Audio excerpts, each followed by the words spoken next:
இன்னைக்கு ஸ்ரீ லக்ஷ்மி நரசிம்ம கராவலம்ப ஸ்தோத்திரத்திலே 12வது ஸ்லோகம். இந்த ஸ்லோகம் ஆதி சங்கரருடைய விருத்தாந்தத்தை சொல்லுகிறது. ஆதி சங்கரர் பரமசிவனுடைய அவதாரமாக கருதப்பட்டவர்.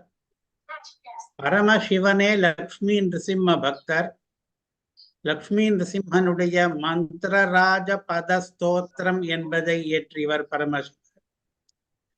அதனாலே அவருடைய அவதாரமான ஆதி சங்கரரும் கூட லட்சுமி நரசிம்ம பக்தராகவே இருந்தார். அவருடைய சரித்திரத்திலே ஒரு கதை.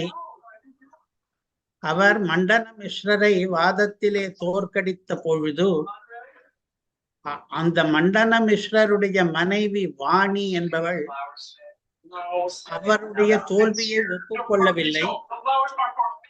தன்னையும் ஜெயிக்க வேண்டும் என்று கேட்டாள். Mitchell's assistant has a huge crush on me. He does not. And I think you're listening to the news today, but don't be jealous. He just looks up to me. The thing about Mitchell is he is completely unaware of how absolutely thank you. But I am aware of this as a crush on me, and he does not have.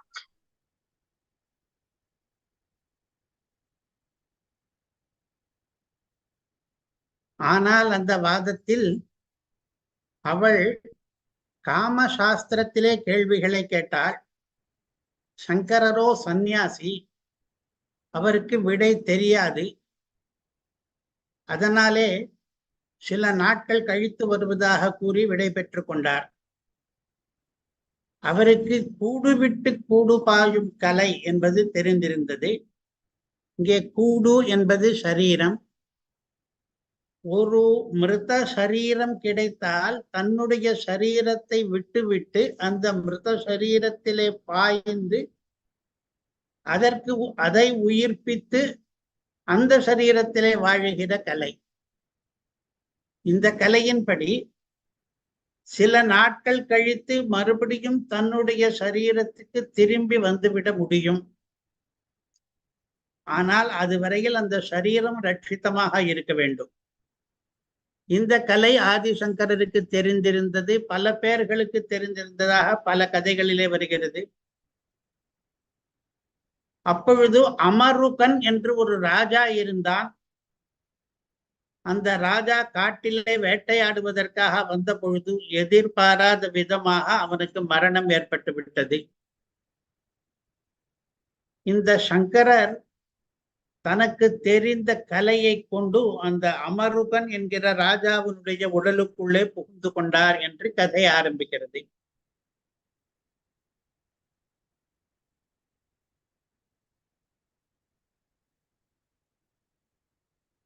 காட்டு வழியிலே போய்கொண்டிருந்தான் அந்த ராஜா. காட்டு வழியிலேயே போய்கொண்டிருந்தார் இந்த ஆதிசங்கரரும். அந்த ராஜா அங்கே வேட்டையாட வந்தான். அவன் எதிர்பாராமல் உயிரிழந்தான். இதை தனக்கான வாய்ப்பாக பயன்படுத்தி கொண்டார் சங்கரர். தான் இதைத்தானே இப்பொழுது நாடிக்கொண்டிருக்கிறோம். வேறு சரீரத்திலே உள் புகுந்தால் காமசாஸ்திர நுணுக்கங்களையும் கற்றுக்கொண்டு அதன் பிறகு மண்டன மிஸ்ரருடைய பத்னியோடு கூட வாதம் பண்ண முடியும் என்று. அதனாலே சங்கரர் தன்னுடைய உடலை விட்டுவிட்டு அவனுடைய உடலிலே புகுந்து கொண்டார். திரும்பி வரும் வரையில் தன்னுடைய உடல் அழியாமல் பாதுகாக்கப்பட வேண்டுமே. இப்பொழுது அது ஒரு பிணம் போல இருக்கிறது. அதை யாராவது ரட்சிக்க வேண்டும். அதற்காக தன்னுடைய 4 சிஷ்யர்களை நியமித்தார். இந்த உடலை வேறு யாரும் எடுத்து செல்லாதபடி, இந்த உடலுக்கு வேறு எந்த அவத்தியமும் நேராதபடி இதை காப்பாற்றி வைத்துக் கொண்டிருங்கள். நான் என்னுடைய பணி முடிந்த உடனே திரும்பி இந்த உடலிலே பிரவேசிப்பேன் என்று. அப்படி அந்த உடல் ரட்சிக்கப்படாவிட்டால் என்ன ஆகும்? சங்கரர் அமருகனுடைய சரீரத்திலே சென்று தான் கற்றுக்கொள்ள வேண்டியதை எல்லாம் கற்றுக்கொண்ட பிறகும் கூட திரும்பி சங்கரராக வாழ முடியாமல் போய்விடும், அந்த உடல் போய்விட்டார். இவருடைய திட்டம் என்ன? திரும்பி சங்கரராகவே வந்து தன்னுடைய கொள்கையை பரப்ப வேண்டும், மண்டன மிஸ்ர பத்தினி வாதத்திலே ஜெயிக்க வேண்டும் இத்தியாதியாக இவருக்கு எவ்வளவோ திட்டங்கள் இருக்கின்றன. இந்த ஸ்லோகம் இப்பொழுது ஸ்ரீ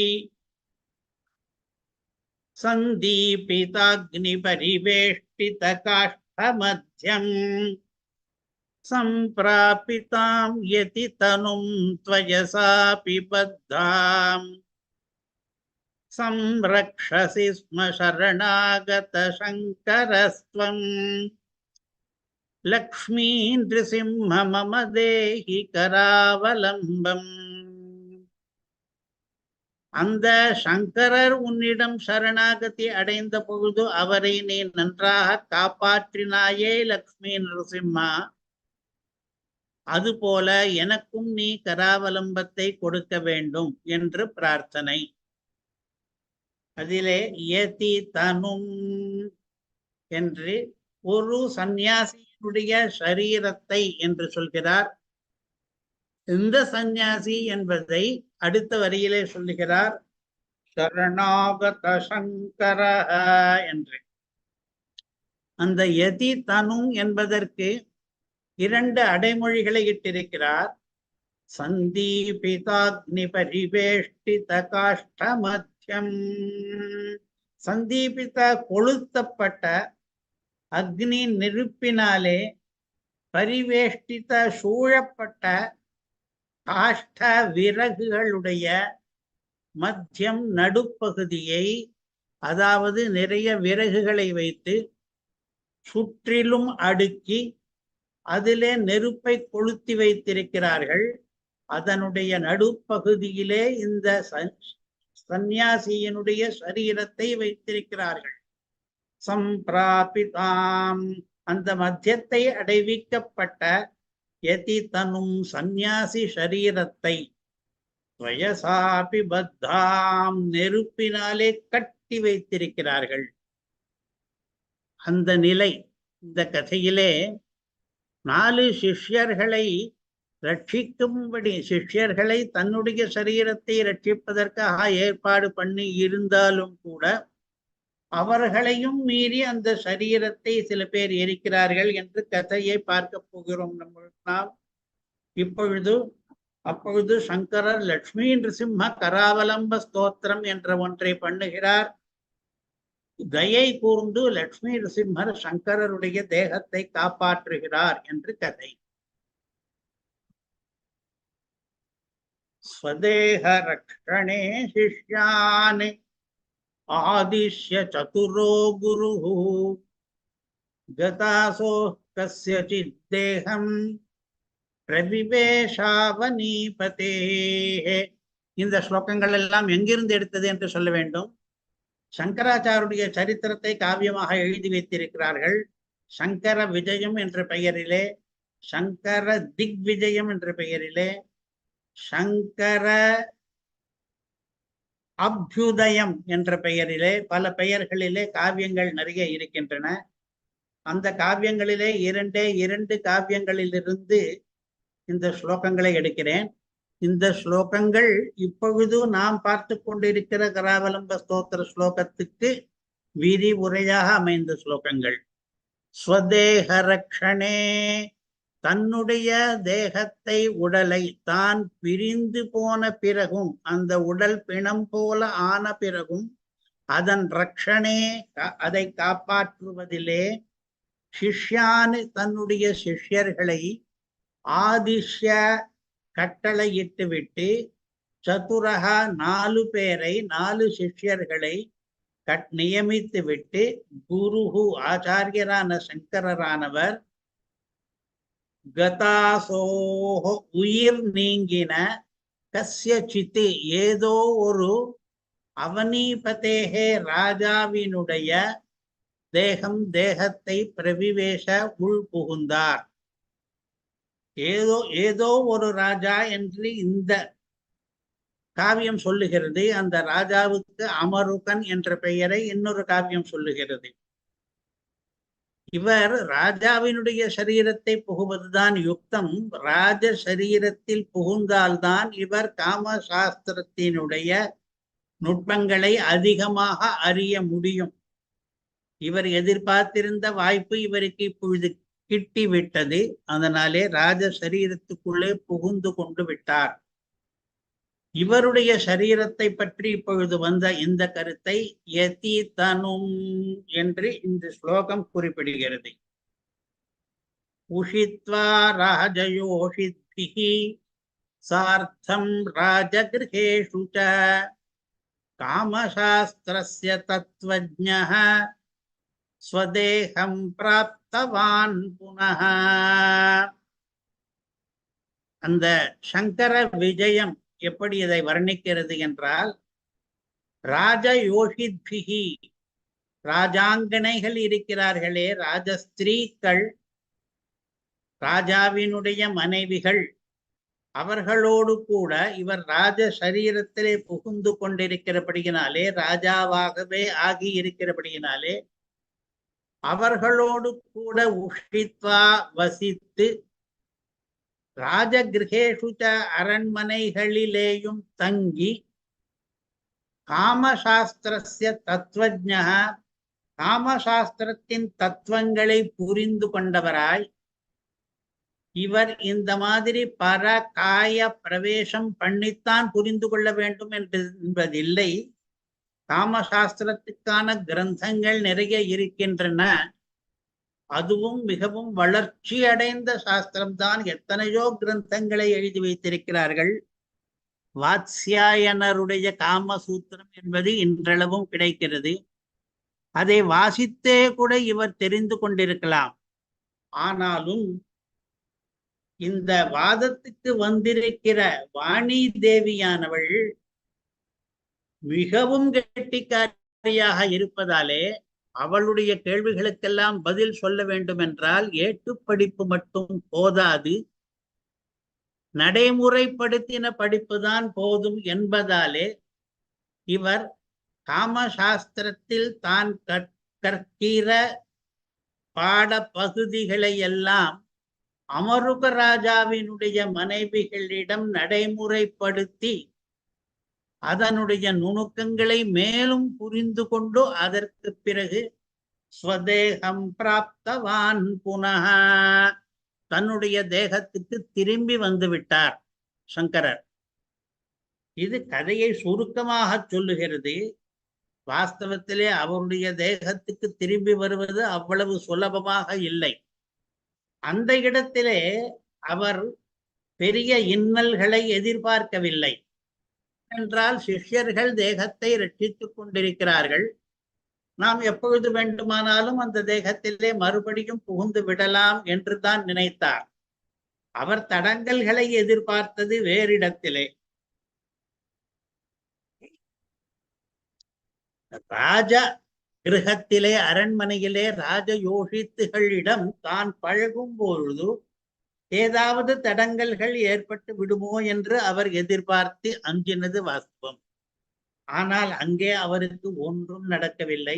அதாவது அந்த ராஜ யோகித்துகள் இவன் அமருக ராஜாதான் என்று தான் நினைத்து கொண்டிருக்கிறார்கள். அந்த சரீரம் தானே இருக்கிறது.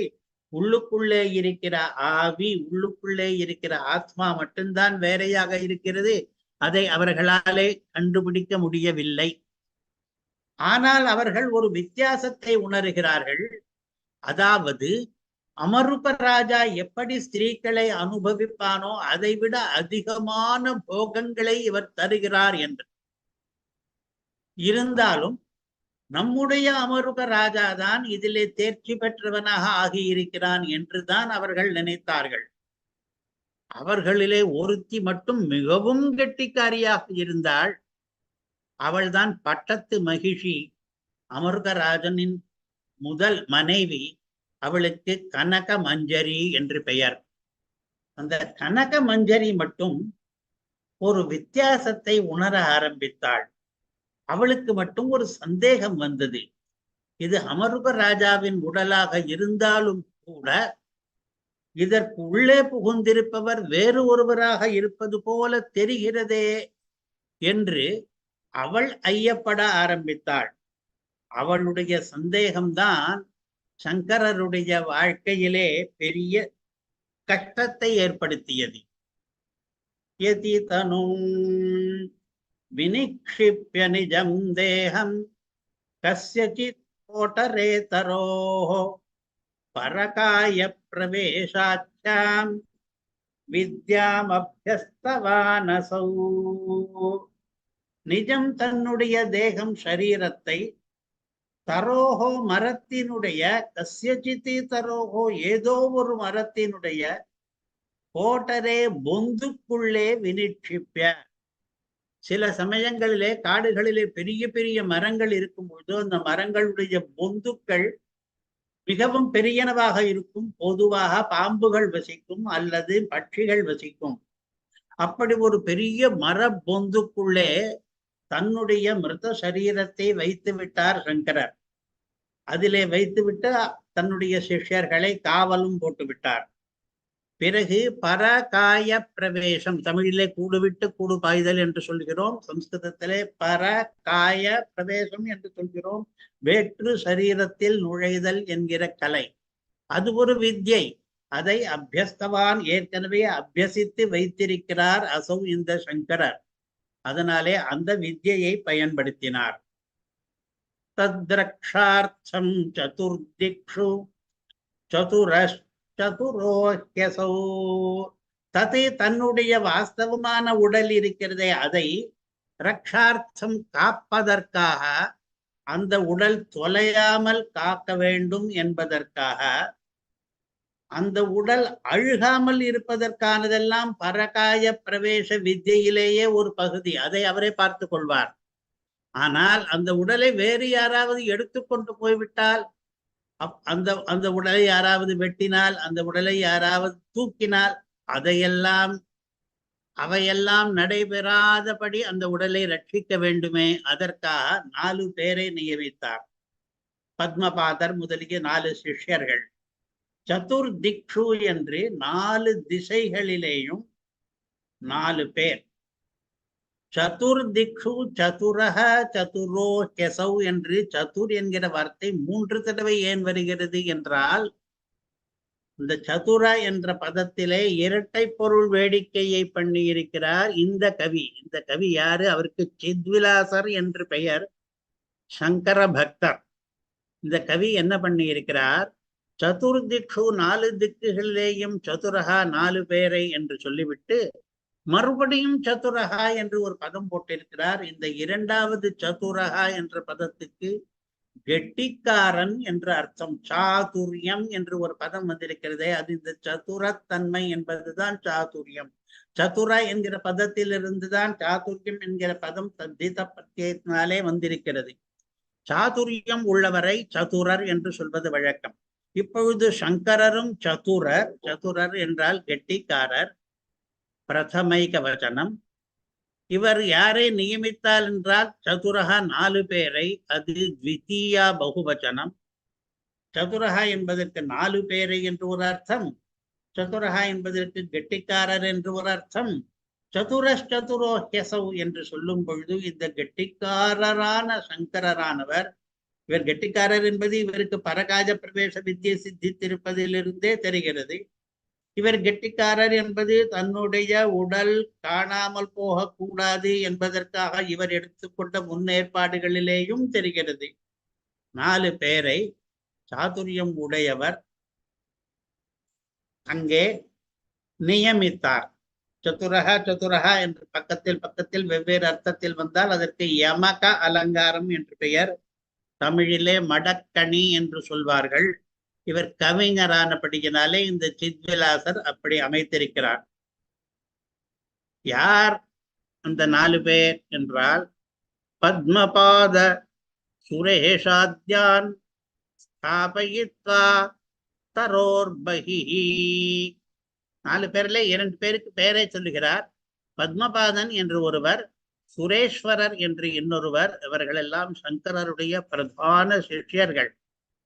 இது முதலானவைகளை தரோஹோ அந்த மரத்துக்கு பகிஹி வெளியிலே, எந்த மரத்தினுடைய பொந்துக்குள்ளே பத்திரமாக பலருக்கும் தெரியாதபடியாக ஒளித்து வைத்திருக்கிறாரோ தன்னுடைய சரீரத்தை, அந்த மரத்துக்கு வெளியிலே தன்னுடைய சிஷ்யர்களை எல்லாம் ஸ்தாபயித்வா நிறுத்தி என்ற அர்த்தம், நிற்க பண்ணி என்ற அர்த்தம், காவலாக நிறுத்த பண்ணியிருக்கிறார் அவர்.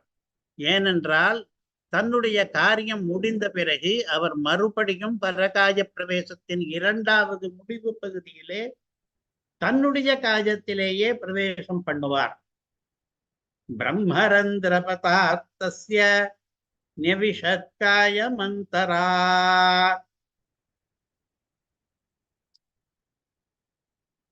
பிரம்மரந்திரம் என்று ஒன்று தலையிலே இருக்கிற துளை, அதன் வழியாக சரீரத்துக்குள்ளே போவதும் வருவதும் முடியும். வேறு சில வழிகளும் ரந்திரங்களும் உண்டு. ஆனால் பிரம்மரந்திரத்தின் வழியாக நுழைந்தார்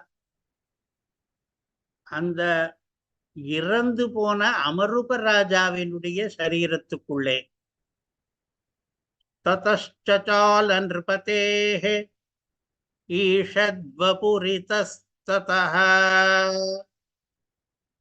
மன்னன் இறந்து விட்டானே என்று அவனோடு கூட வேட்டைக்கு வந்திருந்த ஜனங்கள் குழம்பிக் கொண்டிருந்த பொழுது, கவலைப்பட்டு கொண்டிருந்த பொழுது, அதிர்ச்சி அடைந்திருந்த பொழுது இந்த நிகழ்ச்சி நடைபெற்றது. சங்கரர் பிரம்மரந்திரத்தின் வழியாக அந்த மன்னருடைய சரீரத்துக்குள்ளே புகுந்து கொண்டார். அப்பொழுது நிருபதேஹே வபுஹு அந்த ராஜாவினுடைய சரீரமானது ஈஷத்து சச்சால லேசாக அசைந்தது. அவர்களுக்கு ஆச்சரியமாக இருந்தது. ஓ மன்னர் இன்னும் உயிருடன் தான் இருக்கிறார். இத்தஸ்ததஹ இங்கும் அங்குமாக அசைவுகளை ஏற்படுத்தியது. காலிலே அசைவு வருகிறது, கையிலே அசைவு வருகிறது. நாம் மன்னன் இறந்து விட்டதாக தீர்மானித்தோமே சில நிமிஷங்களுக்கு முன்னாலே, ஆனால் வாஸ்தவத்திலே மன்னனுடைய உடம்பிலே அசைவுகள் உண்டாகின்றன. அதனாலே மன்னன் இன்னும் உயிரோடுதான் இருக்கிறார் என்று அவர்கள் சந்தோஷப்பட்டார்கள். அந்த மன்னனுடன் திரும்பி ஸ்வஸ்தனாக ஆன உடனே ஊருக்கு போகலாம் என்று முடிவும் செய்தார்கள்.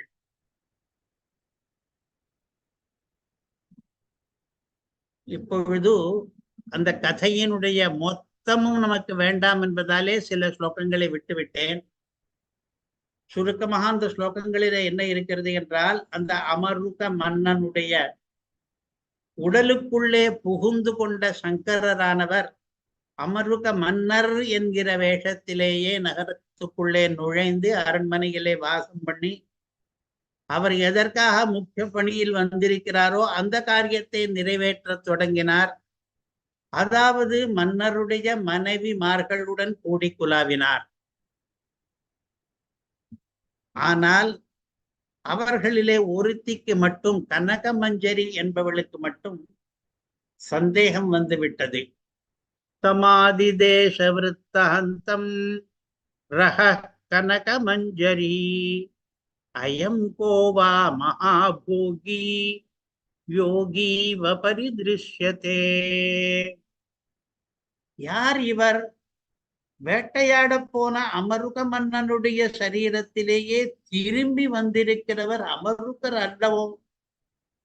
யாரோ ஒரு மகாபோகி யோகி. பொதுவாக யோகியாக இருப்பவர் போகியாக இருக்க மாட்டார். யோகத்தில் நாட்டம் கொண்டவர் போகத்தில் நாட்டம் கொள்ள மாட்டார். ஆனால் இவர் மகாபோகியாக இருக்கிறார். இதற்கு முன் அமருகர் கூட இவ்வளவு இன்பங்களை துய்த்ததாக தெரியவில்லை. எங்களுக்கும் அதிகமான இன்பத்தை ஏற்படுத்துகிறார், தானும் அதிகமாக போகங்களை அனுபவிக்கிறார். இந்த மகாபோகியானவர் யோகி போலே காணப்படுகிறார். வேஷம் என்னவோ யோகியனுடைய வேஷம் இல்லை.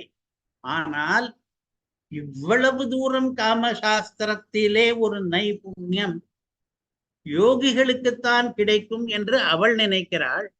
இவர் யோகி போலே இருக்கிறாரே, அந்த அளவுக்கு மகாபோகியாக இருக்கிறாரே என்று. யோகி மகாபோகிகளாக இருக்க மாட்டார்களே என்று கேட்டால், மகாபோகி யோகி யோகத்தினுடைய உச்ச நிலையிலே பரமானந்தம் கிடைக்கும் என்று சொல்கிறார்களே, அந்த நிலைக்கு போனவர் நமக்கும் பரமானந்தம் கொடுக்கிறாரோ என்று அந்த கனகமஞ்சரி நினைத்தாள். அவள் இதற்கு ஒரு முடிவு கட்ட வேண்டும் என்று நினைத்தாள். அவள் இந்த மகாபோகி யோகி இங்கே வேண்டாம் என்று நினைத்ததாக தெரியவில்லை. அவள் பிறகு பண்ணின காரியத்தை பார்த்தால் இதற்கு ஒரு முட்டுக்கட்டை போட நினைக்கவில்லை. உண்மை என்ன என்று தெரிந்து கொண்டு விட வேண்டும் என்று துடித்தாள். அதனால் ரகசியத்திலே விற்த்தாந்தம் ஆதிதேச ராணி என்கிற ரீதியிலே சில கட்டளைகளை சில பேருக்கு இட்டாள் அவள். என்ன கட்டளை என்றால், இந்த மகாபோகி யோகியானவர் திரும்பி தன்னுடைய சரீரத்துக்கு போய்விட்டால் நமக்குத்தான் நஷ்டம். அதனாலே அவர் திரும்பாதபடி அந்த மகாபோகி யோகியாகவே இங்கே வாழ்க்கை நடத்தட்டும் என்பதற்கான ஏற்பாடுகளை நாம் பண்ணிவிடுவோம். அதற்கென்ன வழி என்றால், அவருடைய சரீரம் எங்கே வைத்துவிட்டு வந்திருக்கிறார் என்பதை நாம் தேடி கண்டுபிடித்து அந்த சரீரத்தை எரித்து விட வேண்டும். பிறகு அவராலே திரும்ப முடியாமல் போய்விடும் என்று. புனபா எத்திர எத்திர சன்னே நிர்தக்ஷி ஏதான் சமந்ததஹ.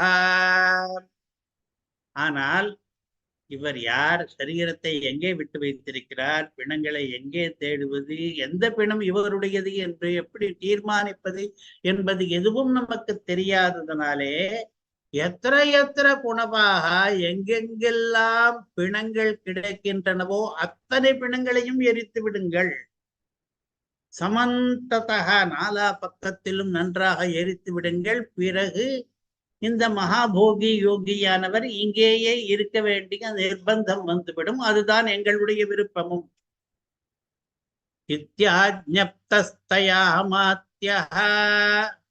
மந்திரியிடம் கூப்பிட்டு இந்த கட்டளையை இட்டிருக்கிறாள். மந்திரி மற்றவர்களை ஏவுவார். இது இவ்வாறாக ஆஜ்ஞப்தா ஆணையிடப்பட்ட அமாத்திய மந்திரியானவர் நிர்கத்ய ஸ்வயமேவ சஹ, இதை மற்றவர்களிடம் ஒப்படைத்தால் சரியாக நடக்காதோ என்னமோ என்று தானாகவே வெளியே கிளம்பி போய்விட்டார் பிணங்களை தேடி கொளுத்துவதற்கு. அதைத்தான் இந்த ஸ்லோகம் சந்தீபித அக்னி பரிவேஷ்டித என்று ஆரம்பிக்கிறது. சந்தீபித கொளுத்தப்பட்ட அக்னி, பிணங்களை அக்னி கொளுத்தி கொண்டிருக்கிறது. காஷ்டமத்தியம், கொளுத்துவதற்காக விறகுகளை எல்லாம் அடுக்கி அதனுடைய நடுப்பகுதியிலே பிணத்தை வைத்திருக்கிறார்கள். எல்லா பிணங்களையும் கொடுத்து கொண்டு வந்தவர்கள் இந்த பிணத்தையும் பிடித்து விட்டார்கள். எந்த மிருத்தம் போல இருக்கிற எந்த சரீரமானது மரபொந்துக்குள்ளே வைக்கப்பட்டிருந்ததோ அந்த சரீரத்தையும் ராஜபட்டர்கள் எடுத்து கொண்டு போய்விட்டார்கள். தாம் தனும் வீக்ஷ்ய சசிவஹ ஜ்வலந்தீம் ஸ்வேன தேஜஸா. சச்சிவக இந்த மந்திரியானவர் காட்டுக்குள்ளே வந்து பார்த்தார் இந்த சரீரத்தை, சங்கரருடைய சரீரத்தை. இதுவரையில் பார்த்த மற்ற சித்தைகள் மற்ற பிணங்கள் போல இல்லாமல் இந்த சவம் வேறு மாதிரியாக இருந்தது. ஜ்வலந்தீம் ஸ்வேன தேஜஸா, இந்த சரீரத்துக்கே இவ்வளவு தேஜஸ் இருக்கிறது. உள்ளுக்குள்ளே ஆத்மா இல்லை, அது வேறு இடத்துக்கு போயிருக்கிறது. இருந்தாலும் கூட இந்த சரீரம் மற்ற சரீரங்களிலிருந்து வேறுபட்டதாக ஒளிர்ந்து கொண்டிருக்கிறதே, இது என்ன வியப்பாக இருக்கிறதே என்று பார்த்தார்.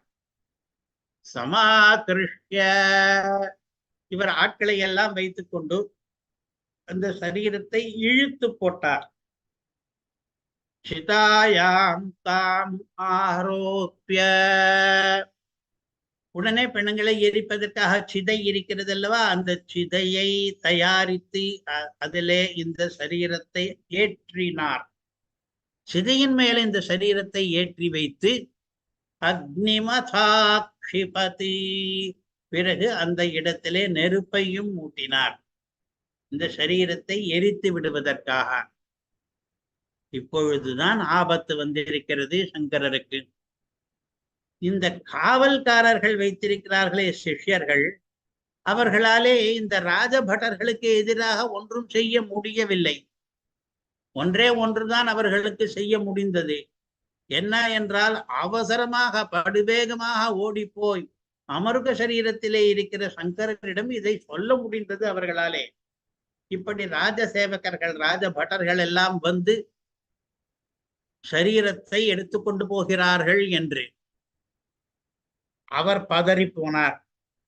ஏனென்றால் அந்த சரீரம் இல்லை என்றால் அவர் தன்னுடைய வாழ்க்கையிலே இன்னும் சாதிக்க வேண்டிய சாதனைகள் எத்தனையோ இருக்கின்றனவே, அவற்றுக்கெல்லாம் திட்டம் வைத்திருக்கிறாரே, அது அத்தனையும் வீணாகுமே. அதற்கு அந்த சரீரம் வேண்டுமே. அதனாலே பதறிக்கொண்டு ஓடி வந்தார். அதுவோ எரிந்து கொண்டிருக்கிறதே. அதைத்தான் இந்த ஸ்லோகம் சொல்லுகிறது. கராவலம்ப ஸ்தோத்திரத்தினுடைய 12வது ஸ்லோகம். சந்தீபிதாக்னி பரிவேஷ்டித காஷ்டமத்யம் சம்பிராபிதாம் யதுதனும் யதிதனும் என்று. இந்த சந்நியாசியினுடைய சரீரமானது அக்னிக்கு நடுவிலே எரிந்து கொண்டிருக்கிறது இப்பொழுது என்ற நிலை. சம்பிராபிதாம், சிதையிலே கொண்டு அதை வைத்திருக்கிறார்கள். அது எரிகிறது. இதஸ்ததः பரிசரன்னே தனும் திருஷ்ட்வா சிதோபரி ஜ்வாலாமாலா சமஹக்ராந்தாம் தஹ்யமானாம் க்ஷணாதிவ. அந்த சரீரத்துக்கு இந்த கதி ஏற்பட்டு கொண்டிருக்கிற சமயத்திலே இந்த அமருக சரீரத்திலே இருக்கிற சங்கரர் ராஜ சரீரத்தோடு ராஜாவாக வந்து சேர்ந்தார். அங்கே இதஸ்ததः பரிசரன்னே, இங்கேயும் அங்கேயுமாக தேடி அலைந்தார். ஏனென்றால் தான் வைத்த மரபொந்திலே சரீரம் இல்லை, அதை எடுத்துக்கொண்டு போய்விட்டார்கள். எடுத்துக்கொண்டு சற்று தொலைவிலே போய் இந்த சிதாரோபணத்தை பண்ணுகிறார்கள். அதனாலே அதை தேட வேண்டியதாயிற்று. இங்கும் அங்குமாக தேடி கண்டுபிடித்து விட்டார். கண்டுபிடித்து என்ன பயன்? சரீரம் எங்கே இருந்தது? தனும் திருஷ்ட்வா சிதோபரி, சிதையினுடைய மேலே அல்லவா தன்னுடைய சரீரத்தை வைத்து கொளுத்திக் கொண்டிருக்கிறார்கள். சரி, அதற்குள்ளே, அதாவது கொளுத்துவதற்குள்ளே அதற்குள்ளே புகுந்து விட்டாரானால் என்ன ஆகும்? எழுந்து வந்து விடலாம், இவருக்கு உயிர் வந்து விட்டது என்று. அதற்காக போனாரானால் ஜுவாலா மஹலா சமஹக்ராந்தாம், நெருப்பு பிழம்பு இருக்கிறதே, கொழுந்து விட்டு எரிகிற நெருப்பு வரிசையாக எரிகிறது. அதனாலே சமாக்கிரமிக்கப்பட்டது அந்த தனு. தஹ்யமானாம், எரிக்கப்படுகிறது. க்ஷணாதிபதி, வேகமாக பரவுகிறது. அதனாலே இவர் நினைத்த காரியத்தை சாதிக்க முடியவில்லை. இப்பொழுதுதான் அவருக்கு தீராத இன்னல் வந்துவிட்டது. என்ன பண்ணினார்? நிருசிம்ம கராவலம்ப ஸ்தோத்திரம் என்ற ஒன்று ஸ்தோத்திரத்தை பண்ணி பாடினார். லக்ஷ்மி நிருசிம்மனே, நீதான் காப்பாற்ற வேண்டும் என்று. சங்கரர் லக்ஷ்மி நரசிம்மரிடம் சரணமடைந்தார். அதை எப்படி சொல்லுகிறது இந்த காவியம்? சிரோகத பசாதேஷ பிரவிவேஷ ததந்தரன், உடல் பாட்டுக்கு எரிந்து கொண்டிருக்கிறது. அப்பொழுதே கூட அந்த சரீரத்தின் தலை வழியாக உடலுக்குள்ளே புகுந்து கொண்டார். அவர் புகுந்து கொண்டார். அந்த நெருப்பினுடைய வேதனை இவருக்கும் தெரியும். துஷ்டாவ ஸ்ரீ குரு சாட்சாத் லக்ஷ்மி நாராயணம் ததா, ஸ்ரீ குருவானவர் ஆதி சங்கரரானவர் சாட்சாத் லக்ஷ்மி நாராயணனை ஸ்தோத்திரம் பண்ண ஆரம்பித்தார். அந்த லக்ஷ்மி நாராயணனுடைய நரசிம்மாவதாரத்தை ஸ்தோத்திரம் பண்ணினார். ஸ்தோத்ரேணானேன திவ்யேன சர்வார்த்தி விநிவாரிணா, இந்த திவ்யமான ஸ்தோத்திரத்தினாலே துதித்தார். இந்த ஸ்தோத்திரத்துக்கே பெருமை உண்டு. சர்வ ஆர்த்தி வினிவாரி ஸ்தோத்திரம், எல்லா துன்பத்தையும் போக்கடிக்க கூடிய ஸ்தோத்திரமாகும் லக்ஷ்மி நரசிம்ம கராவலம்ப ஸ்தோத்திரம் என்பது.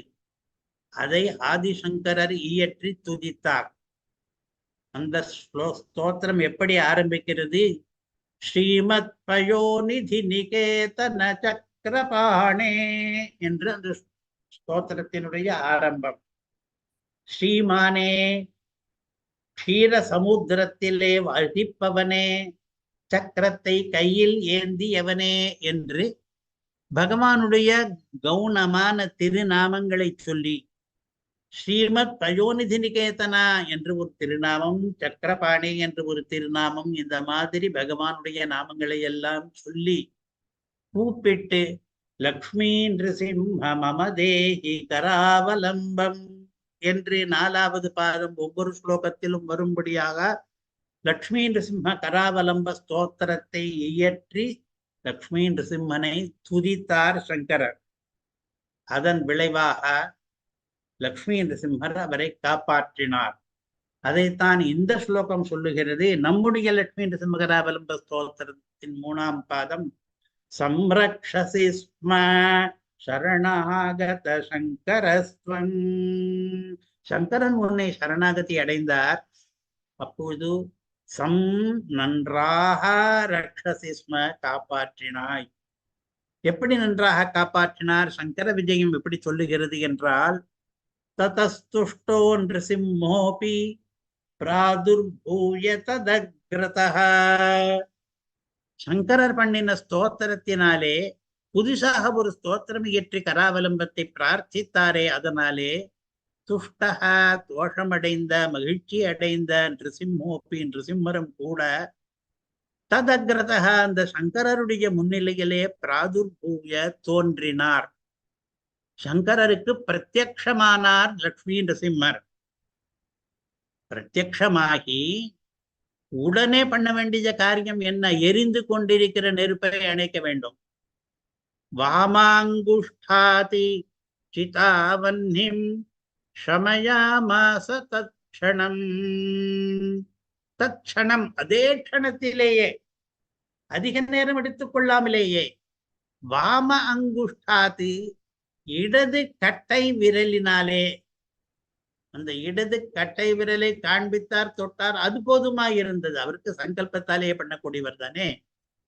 சிதாவன்னிம், அந்த சிதையில் இருக்கிற நெருப்பை சமயா மாச அணைத்து விட்டார். சங்கரர் எந்த உத்தேசத்துக்காக கராவலம்பத்தை பிரார்த்தித்தாரோ அதை முதலிலே நிறைவேற்றி விட்டார், நெருப்பை அணைத்து விட்டார். நெருப்பை அணைத்தால் சங்கரர் அந்த உடலுக்குள்ளே புகுந்து கொள்ள முடியும். ஆனால் அந்த உடம்பு எப்படி இருக்கிறது? அர்த்த தக்தமாக இருக்கிறது. அங்கங்கே எரிபட்டு கிடக்கிறது. தீ காயங்கள் இருக்கின்றன. சில இடங்களிலே கருகியே கூட போயிருக்கிறது. பழைய உடம்பா அது? அதுதான் பாதி எரிந்திருக்கிறது. அப்பொழுது சம்ரக்ஷசி என்று எப்படி சொல்லலாம்? நெருப்பை அணைத்தால் ரக்ஷசி மட்டும்தான் சொல்லலாம் என்றால், அதற்கு மேலே நிருசிம்மர் பண்ணினார். சமாலம்பியகராக்ரேண சங்கராச்சாரிய விக்கிரகம் பஸ்பர்ஷ பரிதः சம்யக் வவர்ஷ கருணா சுதாம். இந்த சங்கராச்சாரியருடைய பாதி எரிந்த நிலையிலே இருந்த அந்த விக்கிரகம் இருக்கிறதே, உடம்பு, அதை கர அக்ரேண தன்னுடைய கை நுனியினாலே, நிருசிம்மருடைய கை, அவர் கேட்டது கர அவலம்பம் தானே, அதான் சம் ஆலம்பிய கராக்ரேண, கர அவலம்பத்தை கொடுத்து விட்டார். தன்னுடைய கை நுனியினாலே அதை அவலம்பித்து கொண்டு விட்டார், அதை எடுத்து கொண்டு விட்டார். அந்த உடம்பை நன்றாக ஆலம்பித்தார்.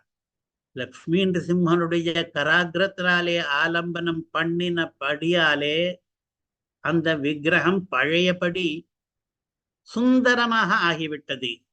பஸ்பர்ஷ பரிதः சம்யக், பரிதः அந்த உடம்பை நாலா பக்கத்திலேயும் சம்யக் நன்றாக பஸ்பர்ஷ ஸ்பர்ஷம் பண்ணினார், தடவி கொடுத்தார்.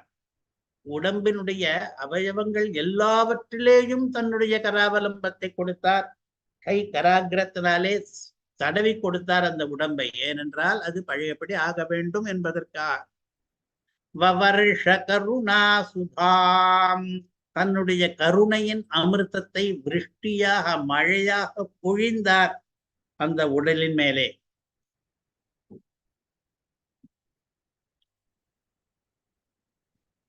சம்ரக்ஷசி ஸ்ம சரணாகத சங்கரஸ்வம், சங்கரரை சரணாகதி பண்ணினார் என்று இவர் சொல்லுகிறாரே. ஆனால் அந்த சங்கர விஜய காவியத்திலே பார்த்தால் சங்கரர் ஸ்ரீமத் பயோநிதி நிகேதன சக்கரபாணே என்று ஆரம்பித்து கராவலம்ப ஸ்தோத்திரத்தை ஏற்றி துதித்தார் என்று மட்டும்தானே இருக்கிறது. சரணாகதி எங்கே பண்ணினார்? அழகிய சிங்கருடைய கராவலம்ப ஸ்தோத்திரத்திலே சரணாகத சங்கர என்று இருக்கிறதே என்று கேட்டால், அந்த கராவலம்ப ஸ்தோத்திரத்திலே ஒரு ஸ்லோகம், சம்சாரதாவதஹனா குலபீகரோரு ஜ்வாலாவலிபிரபிதப்ததனூருஹஸ்ய त्वत्पादपद्मकरसीरुहमाश्रितस्य லக்ஷ்மீ நிருசிம்ம மம தேஹி கராவலம்பம் என்று சங்கரர் கதறுகிறார். சம்சாரம் என்கிற காட்டு தீ இருக்கிறதே, அது பற்றி எரியும் பொழுது அதனாலே ஆகுலமாகி கலவரமடைந்து பீகர பயங்கரமான உரு பெரிதான ஜுவாலாவலி வருகிறது, நெருப்பு கொழுந்தினுடைய வரிசை. அதனாலே அபிதப்த காய்ச்சப்பட்ட தனூருஹஸ்ய, ஒவ்வொரு மயிர்காலிலும் அந்த நெருப்பு என்னை கொளுத்தி கொண்டிருக்கிறது. நான் என்ன பண்ணுகிறேன்? त्वत्पाद पद्म सरसीरुहमाश्रितस्य, உன்னுடைய திருவடி தாமரையை ஆசிரயிக்கிறேன். லட்சுமி நிருசிம்மனே, உன்னை ஆசிரயித்தேன், உன்னை சரணமடைந்தேன் என்பதற்காக எனக்கு நீ கராவலம்பத்தை கொடுக்க வேண்டும் என்ற ஸ்லோகமும் அந்த ஸ்ரீமத் பயோநிதி நிகேதன சக்கரபாணி என்று ஆரம்பிக்கிற கராவலம்ப ஸ்தோத்திரத்திலே ஒரு ஸ்லோகமாக இருக்கிறது. இந்த ஸ்லோகத்திலே சரணாகதி பண்ணுகிறார். இது மோட்சார்த்த சரணாகதி நாம் எல்லாம் பண்ணுகிறோமே, அந்த சரணாகதியா இல்லது தற்கால பயனை, அதாவது என்னை நெருப்பிலிருந்து காப்பாற்ற வேண்டும் என்கிற சரணாகதியா என்றால் இரண்டும் கலந்த மாதிரி சம்சாரதாவ என்ற பதத்தை இட்டிருக்கிறார். சம்சாரம் என்கிற காட்டுத்தீ என்னை எரித்துக் கொண்டிருக்கிறது, இதிலிருந்து என்னை காப்பாற்று என்று கேட்டால் மோட்சார்த்த சரணாகதி போலவும் இருக்கிறது. அதே சமயத்திலே தகன ஆகுல பீகர உரு ஜுவாலா ஆவலி அபிதப்தா என்ற பதங்களை பார்த்தால் இப்பொழுது பற்றி எரிகிறதே நெருப்பு, அதை வர்ணிப்பது போலவும் இருக்கிறது. இதை சாக்கிட்டு அந்த மோட்சார்த்த சரணாகதியையும் பண்ணிவிடுகிறார் சங்கரர். அதனாலே தான் இங்கே அழகிய சிங்கர் சரணாகத சங்கரஸ்வம் நீ சம்ரக்ஷசி ஸ்ம, நன்றாகத்தான் அந்த சங்கரரை நீர் காப்பாற்றினீர். நன்றாக காப்பாற்றினார் என்பது எப்படி தெரியும் என்றால், முதலிலே நெருப்பை அணைத்தார் என்று பார்த்தோம். பிறகு தன்னுடைய கைகளாலே தடவி கொடுத்து அந்த வடிவத்தை சரிப்படுத்தினார் என்று பார்த்தோம். அதை சங்கர விஜயம் இன்னும் எப்படி வர்ணிக்கிறது என்றால், உதபுக்ஜ்வாலயாலீடம் விஜ்வரீகிருத்ய தத்வபுஹு ஸ்வகராம்போஜ சம்ஸ்பர்ஷாத் சவ்யதாத்விகுணோஜ்வலம் என்று. முதலிலே நெருப்பிலே எரிகிறவனுக்கு இருக்கிற துக்கங்கள் இருக்கும் அல்லவா, கஷ்டங்கள், அதனாலே வந்திருக்கிற ஜுவரம் முதலியவை, அதையெல்லாம் சரிப்படுத்தினார். புதபுக்கு நெருப்பினுடைய ஜுவாலையினாலே ஆலியிடம் நக்கப்பட்ட தது அந்த வப்புகு சரீரத்தை விஜ்வரீகிருத்திய ஜுவரம் இல்லாததாக பண்ணினார் நரசிம்மர். ஸ்வகர அம்போஜ சம்ஸ்பர்ஷாதி, தன்னுடைய கையாகிற தாமரையினாலே சம்ஸ்பர்ஷம் தடுவுவதாலே. அடுத்ததுதான் சம்ரக்ஷசி என்பதற்கான அர்த்தம். சவ்யதாத்விகுணோஜ்வலம், இதற்கு முன்பு அந்த சரீரம் எப்படி சுந்தரமாக இருந்ததோ, சங்கரர் சந்நியாசியாக இருந்தாலும் கூட சங்கரருடைய சரீரத்தை பார்ப்பவர்கள் அவர் இன்னும் இளைஞர் தான், சிறு வயதிலேயே சந்நியாசம் பண்ணி கொண்டவர். அது எல்லாரையும் மயங்க வைக்கும்படியான சௌந்தரியம் லாவண்யம் கொண்ட சரீரம்தான் சங்கரருடையது.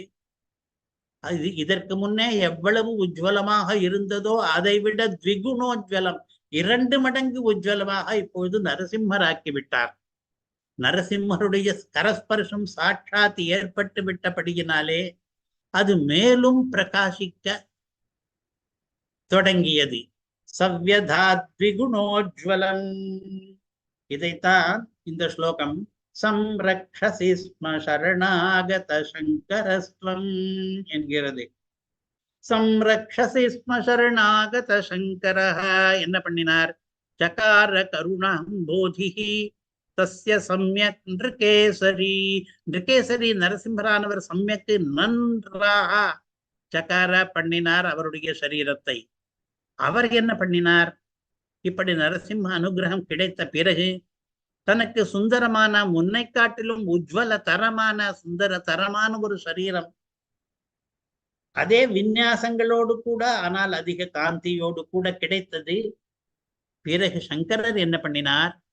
சாஷ்டாங்கம் பிரணிபத்யாச சங்கராச்சாரிய தேசிக. சங்கராச்சாரியர் என்கிற தேசிகரானவர் சாஷ்டாங்கமாக தனக்கு எதிரே காட்சியளித்துக் கொண்டிருக்கிற நரசிம்மனை விழுந்து சேவித்தார். எல்லா ஸ்லோகங்களையும் இங்கே சொல்லவில்லை. சில ஸ்லோகங்களுக்கு பிறகு இந்த வரி வருகிறது. லக்ஷ்மீ நிருசிம்ம கிருபையா புனருஜ்ஜீவிதோஸ்ம்யஹம். எல்லாரிடமும் சொல்லிக் கொண்டு போனார்.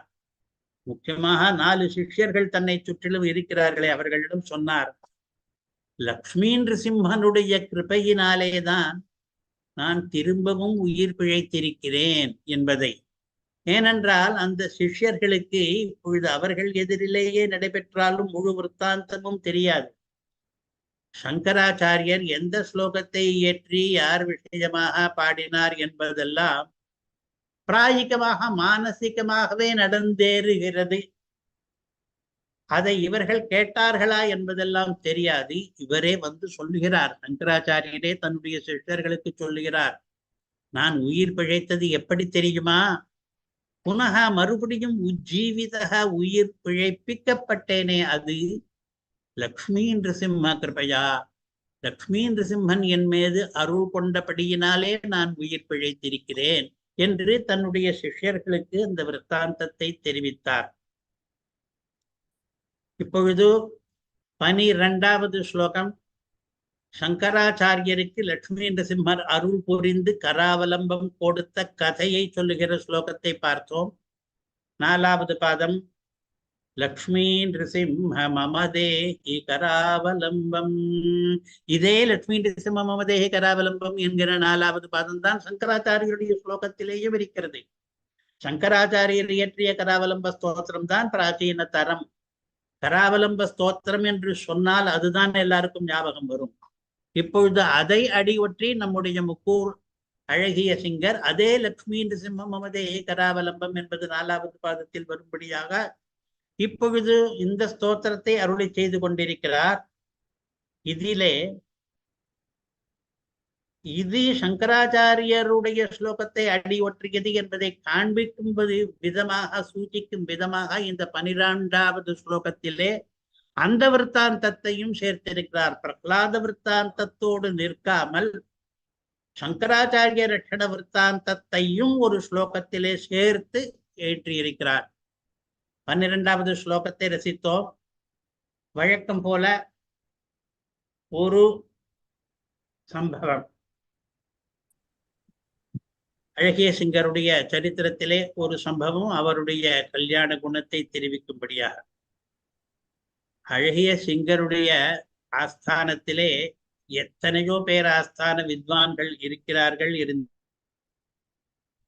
அவர்களையெல்லாம் அவர் போஷிக்கிற விதம், போஷிப்பது என்றால் தனதானிய சமிருத்திகளாலே போஷிப்பதை சொல்லவில்லை. வித்வான்களோடு கூட வாத விசாரங்கள் பண்ணி சாஸ்திரங்களை போஷிக்கிற அந்த வைகரியை பற்றி பல பேர் பல ஸ்லாகா வச்சனங்களை பேசியிருக்கிறார்கள். அவர்களிலே ஒருவர் இப்பொழுது இந்த படத்திலே இருக்கிற நாராயணாச்சாரியர் என்பவர். இவர் தார்வாட் என்கிற கர்நாடக பகுதியை சேர்ந்தவர். அந்த பகுதியிலே ராமாயணம் முதலியவற்றை கன்னட மொழியிலே சரளமாக உபன்யசிப்பதன் மூலமாக பிரசித்தி பெற்றவர். ஆயிரக்கணக்கான ஸ்ரோதாக்கள் இவருக்கு சேர்கிற வழக்கம். பிரசித்த உபன்யாசக். அவரும் அகோபில மட்டத்து சிஷ்யர்தான்.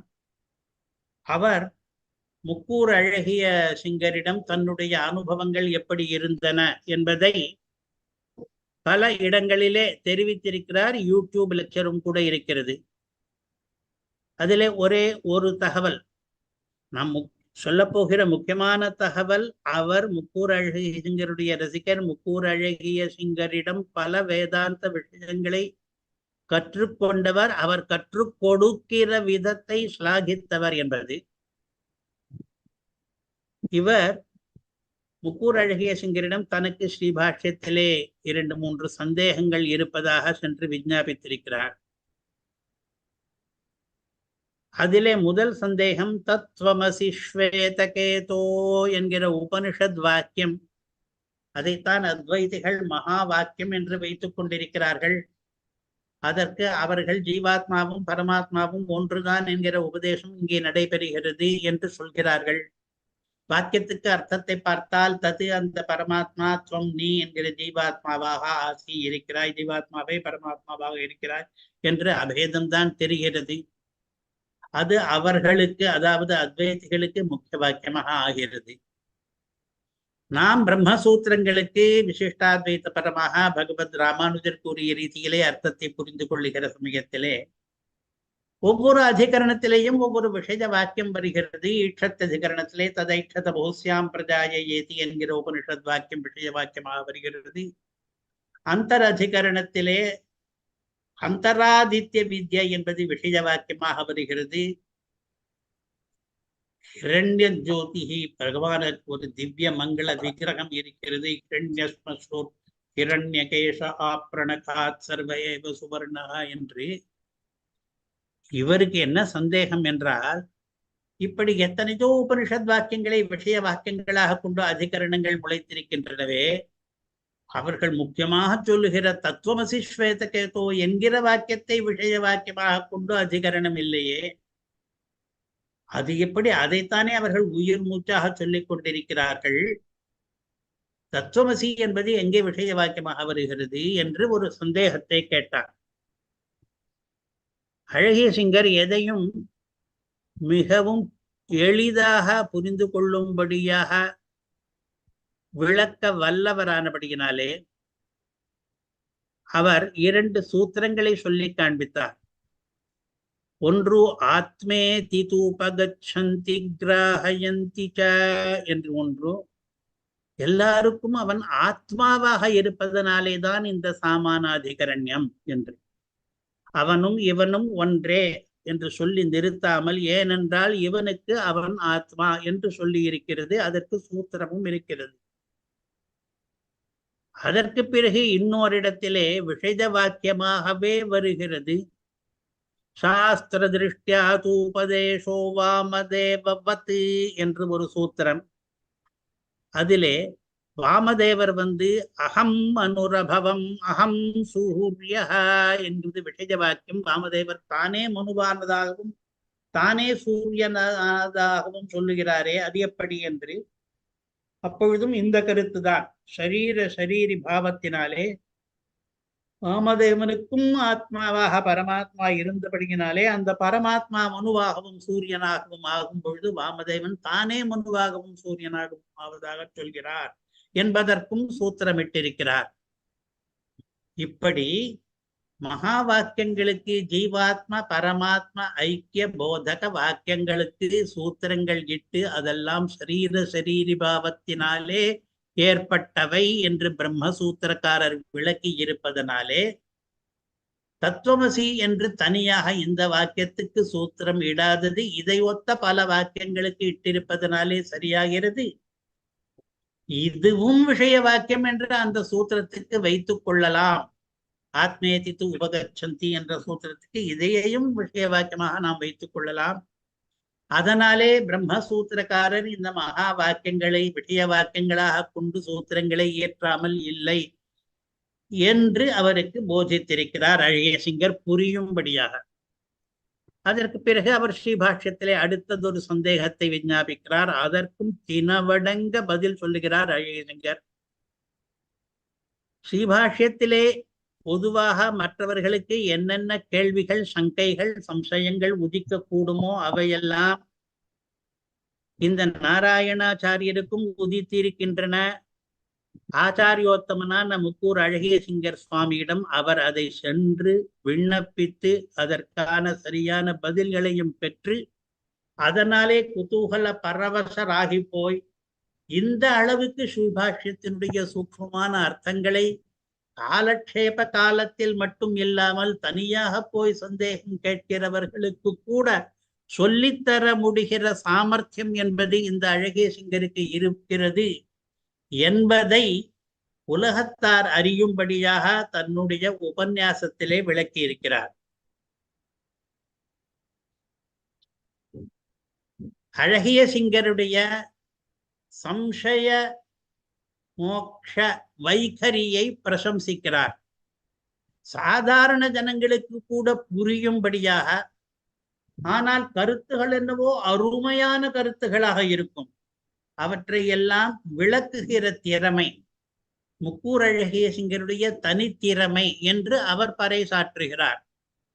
நமக்கேயும் தெரியும் அழகியசிங்கரின் அருள் மொழிகள் என்று நிருசிம்மப்பிரியாவிலே கட்டுரைகள் வந்திருக்கின்றன. எத்தனை கட்டுரைகள் என்றால் சுமார் 150 கட்டுரைகளை எழுதி அருளி செய்திருக்கிறார் முக்கூர் அழகியசிங்கர். அவை ஒவ்வொன்றிலேயும் ஒரு சாஸ்திர விஷயமானது மிக சுலபமான நடையிலே கற்றுத்தரப்படும். அந்த மாதிரியான கட்டுரைகளை எழுதுவதில் அவர் வல்லவர் என்பதுதான் இன்றைக்கு நாம் பார்க்கிற அழகியசிங்கருடைய மகாத்மியமாக அமைகிறது.